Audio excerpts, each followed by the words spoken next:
Hey guys, welcome back to another video. It's your man Jay, and the only problem I have with the Sony Xperia 10 devices is that the Sony Xperia 1 isn't out yet. This is almost 2 months with the Xperia 10, and I'll tell you how it's been holding up. I'll give you some more camera footage in this video, just to give you an update. So let's get into it. So one of the main parts about this phone is definitely the 21:9 aspect ratio, and then the beautiful cameras that it has on the back. Now this phone, this model that I have will run you about $350, but if you search, you should be able to find it for under $300. I personally think this phone should be priced at about $250 to $299, only because of the processor that's inside. It does have a little bit of sluggishness from time to time, but overall it's a pretty speedy device and it has fantastic cameras. Now, cameras. Let's take a look at some footage. I was out at the Dodge dealer.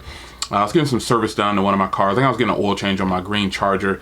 And I said, you know what, I'm gonna fire up the phone and I'm gonna, or fire up the camera and I'm gonna start taking some footage out and about. Well, this phone does extremely well when it comes to video and photos.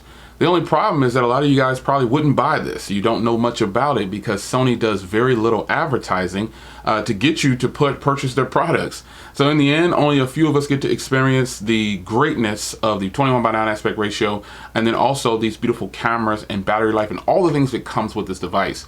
But the cameras to me shine bright. I also really like this phone in lower light settings. I don't take a lot of photos in the dark, however, but I do like the photos that come out and are produced from the lower light settings. But in the footage that you've seen in this video, it's just broad daylight. It's me out looking at different Dodges and taking photos and video and everything.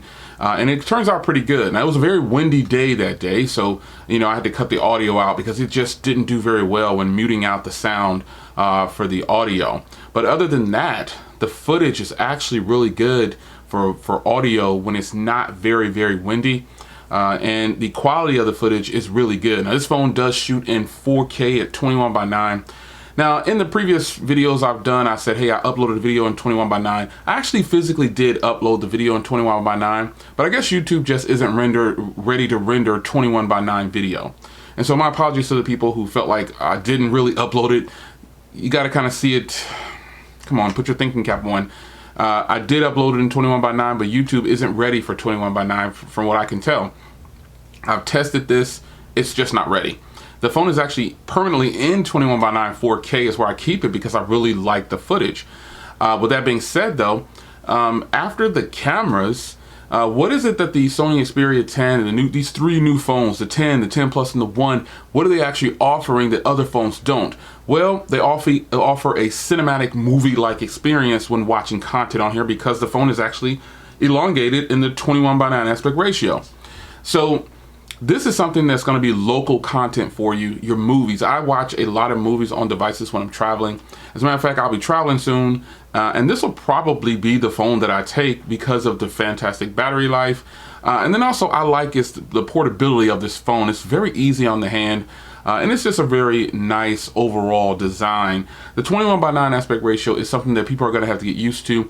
If you can get used to the camera setups on the back of the phones that are coming out, you'll definitely be able to get used to this form factor right here. The Sony Xperia 1, you often hear me talk about that phone a lot, saying I'm ready, I'm ready, I'm ready. Well, the reason that I'm ready for that phone to come out now is because this phone has a Snapdragon 630 inside, I believe it is, and it's not the speediest or snappiest processor at times. It is fast. It does produce some pleasurable experiences because the phone is pretty much stock, so it's blazing fast in general. But sometimes when I put it next to other phones that have different 600 processors in it, it feels like it's lagging behind. And that's probably been my only complaint, or my main complaint, about owning this phone: the processor inside. I wish they would have chosen a different processor. Now, some of you guys are going to say, hold on, Jay. Wait a second, Jay. The bigger one has a 636. Well, I don't like the 636 processor. It hasn't been my favorite. I've owned 636 processors. I just never owned it in a Sony. Every other phone that I've had that has a 636 processor wasn't good to me. Over time, it just became even more sluggish. So having the 630 in here is perfectly fine with me, but I've learned that the 632 processor is a fantastic processor in the 600 series, and also obviously the 625 is a good one.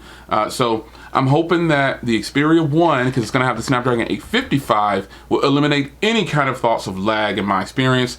And I'm going to have the same form factor with a much bigger screen that is 4K OLED. I cannot wait.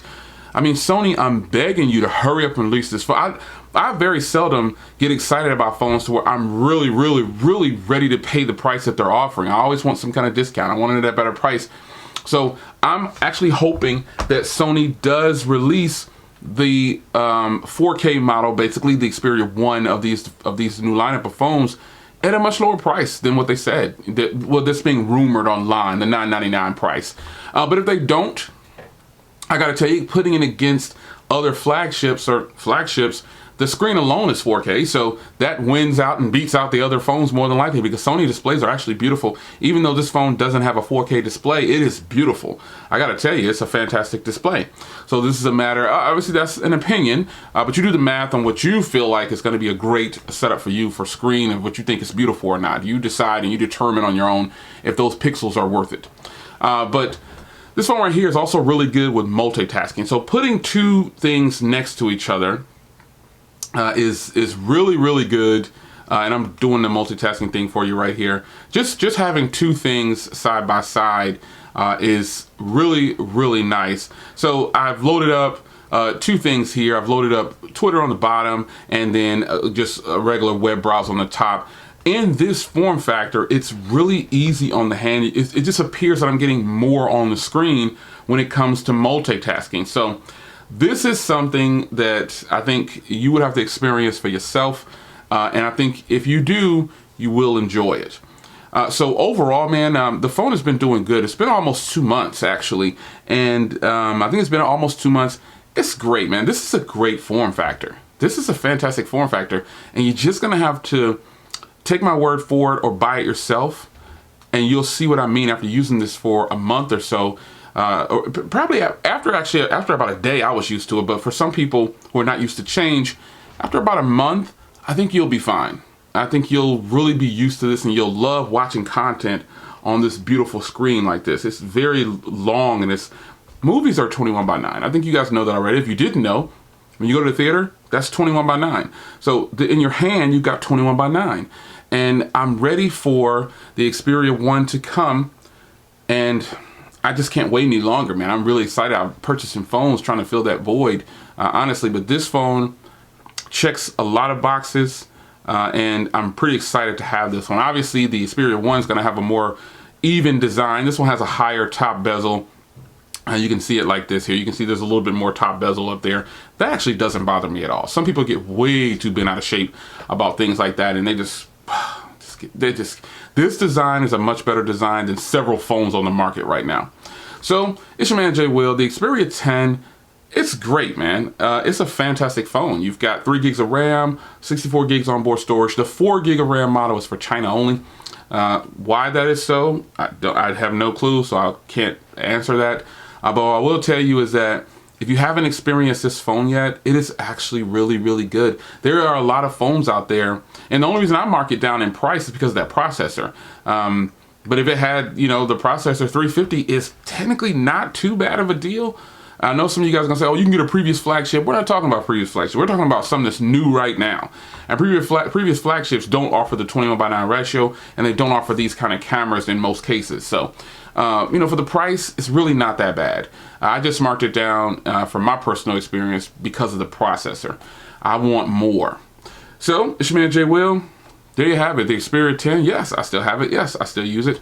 And it's a great phone. And I highly recommend it at this point for someone who doesn't want to spend a lot of money, that wants more of a flagship feel and appeal, and you want something new that's actually bringing some kind of innovation to the market. It's your man Jay. I'll see you in the next one. Take care.